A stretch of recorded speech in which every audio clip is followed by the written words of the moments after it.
Hi, I'm Ken Oakes with Oakes Daylilies. So I was walking through our display garden and I came across one of our late season blooming varieties called Vulcan Fuego. Nice bright orange, orange gold. And yeah, I noticed that it has a lot of proliferations on it. And it reminded me that we did a video last year, I think it was, on proliferations, and it was a really popular video. So we thought about redoing that video, but that video was pretty good. So we're just going to show it to you again here in a minute, and you can watch it. And, so just a reminder before you watch it, while I'm standing here, these are what proliferations are. So you got the bloomscape and, proliferation there. And let's see, here's another one, and here's another one, and here's another one. So, just keep watching, the video that we shot about proliferations, and should give you everything you want to know about them. Have you ever had a daylily that was so pretty you wish you could clone it? Well, I'll tell you what, here's some good news. There are some varieties of daylilies that will do it for you. We're going to talk about something today that you might see show up on some of your daylilies called a proliferation. And we're going to talk about what that is and how you can get them and what to do with them if you do. So this is the variety Hazel Stitchery, and what I wanted to talk to you today about was this thing growing on the stalk here. See this? This is called a proliferation, and this is basically a baby plant of Hazel Stitchery just growing right here on the stalk, called a proliferation. Now this is going to be an exact genetic copy of Hazel Stitchery, and I mention that because it's different from a seed. If a seed pod were to come up on this plant or any daylily, a seed is not going to be an exact genetic copy. It will be a mix, so it won't be exactly the same. But this proliferation, if you want to harvest this, which we're going to talk about, will be an exact match to Hazel Stitchery. Alright, so what can you do to get proliferations on your daylilies? Well, basically you just have to select varieties that create them, because there are some that do on a pretty regular basis, but the vast majority of daylilies do not create proliferations, and there's nothing you can do to get them to occur on those varieties. Now, we've listed below in the information about this video some of the varieties that we grow that are prone to create those. So if you plant those varieties, you're more likely to get proliferations. And then the main thing you can do is just make sure your plants get plenty of water.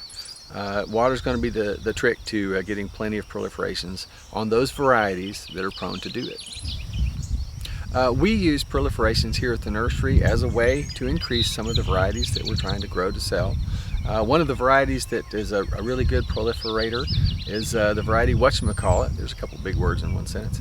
And we've used it a lot because it creates so many proliferations that we're able to harvest those and line them out and just make more plants of that. So you're able to do the same thing in your garden with the varieties that create proliferations. Alright, so what do you do if your plant creates some proliferations? Alright, so what you're going to want to do is to wait until your new plant, your proliferation, is about as big as it's going to get, and you're going to want to harvest it before the stalk that it's growing on turns brown. Right, so you can see the proliferation. You see that there is growing on this stalk, the green stalk that used to have buds on it and blooms. And as you know, daylilies, after they bloom, this stalk turns brown, and you're going to want to harvest this before it turns brown and dries up, because at that point it's not getting any more energy through the stalk, and it's just going to wither up and die if you don't harvest it at that point. And so what you're going to want to do, what we do, is we'll trim them a couple inches below, something like that, right?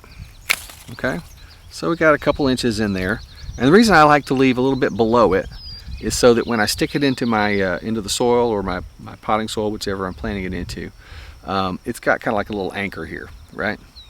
And then I trim off what's above it.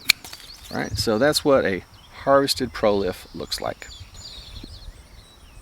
All right, so after you have cut your prolif, what you're going to do obviously is plant it. Probably you're going to want to plant this in some potting soil, or maybe a really well worked up soil bed would be fine as well.